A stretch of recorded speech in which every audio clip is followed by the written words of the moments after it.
दिविक रमेश जी हमारे साथ हैं और दिविक जी ने बहुत कुछ लिखा है बच्चों के बारे में। हालांकि इन्होंने जब शुरुआत की थी तो बड़ों के बारे में लिखते थे काफी कुछ, और एक शिफ्ट आया, एक दौर आया जब उन्होंने बच्चों के बारे में लिखना शुरू किया। लेकिन शुरुआत में दिविक जी से काफी मेरी बात हो रही थी कुछ समय पहले, तो इन्होंने बताया कि खुद घर में ही जो बच्चे थे उनको जब इन्होंने कहानी और किस्से लिख करके दिखाए तो उन्होंने ही रिजेक्ट कर दिया कि नहीं नहीं ये सही आपने नहीं लिखा।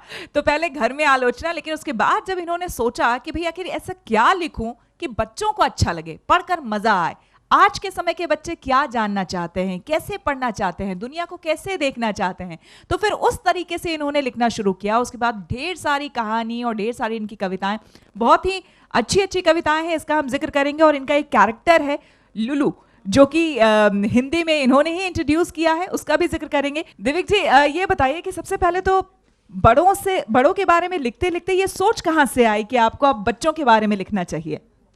एक तो मैं बात, आपने बहुत ही महत्वपूर्ण बात शुरू की थी श्वेता जी। उसको मैं यहाँ पर रेखांकित करना चाहूँगा। आपने कहा था कि देखिए बड़े लोग उठ करके जा रहे हैं जी। ये मजाक की बात, बहुत गंभीर सवाल है।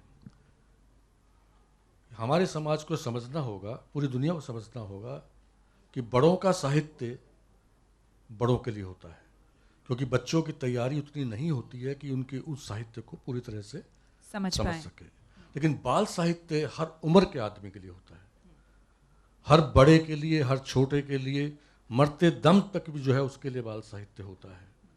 ये बात समझनी होगी, और ये भी समझनी होगी कि, और मैं बिल्कुल अपने अनुभव से भी कह रहा हूँ, कि बाल साहित्य जितना जरूरी बच्चों के लिए है उतना ही जरूरी बड़ों के लिए भी है। आज ऐसा बाल साहित्य है जो बड़ों को भी सुसंस्कृत करने की ताकत रखता है। हमारे बड़ों को भी बड़े नहीं, जैसे बच्चे बहुत बार बड़ों को सिखाते हैं, अगर बड़े सुने तो उनको उसी प्रकार बाल साहित्य भी बड़ों को बहुत कुछ रास्ते पे ला सकता है। ये आज के बाल साहित्य की ताकत है। बस दुर्भाग्य यह है कि आप सोचते हैं कि ये सिर्फ बच्चों के लिए है। और दूसरी बात ये भी है कि अगर बड़े नहीं पढ़ेंगे, अभिभावक नहीं पढ़ेंगे, अध्यापक नहीं पढ़ेंगे, तो कैसे बताएंगे बच्चों को कि अच्छी किताबें कौन सी हैं और चीज़ें कैसी हैं। दूसरी बात आपने कही, ये दिलचस्प है, मेरे साथ क्षमा और विजयंती बैठी हैं, कि बाल साहित्य की और लिखने के लिए मुझे जो आग्रह किया गया था वो नंदन ने पत्रिका नहीं किया था।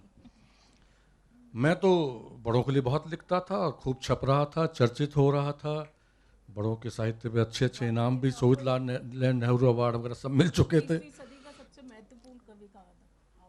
हाँ, वो जयप्रकाश भारती जी ने फिर बाद में कहा था कि मैं 21वीं सदी का, अब मैं उसको स्वीकार करूँ ना करूँ, आपने याद कराया तो मैं उनको कोट कर सकता हूँ, स्वीकार के दिविक रमेश ऐसे बाल साहित्यकार जो अगले 25 साल तक बिल्कुल अप्रतिम रहेंगे वगैरह वगैरह, वो अलग बात है। लेकिन मैं जो कहना चाहता हूँ कि मुझे नंदन से ये कहा गया था कि आप लिखिए, और जब मैंने कहा लिख दूंगा, और ये पटियाला हाउस में होता था प्रकाशन विभाग, वहाँ के कार्यालय में बात की गई थी।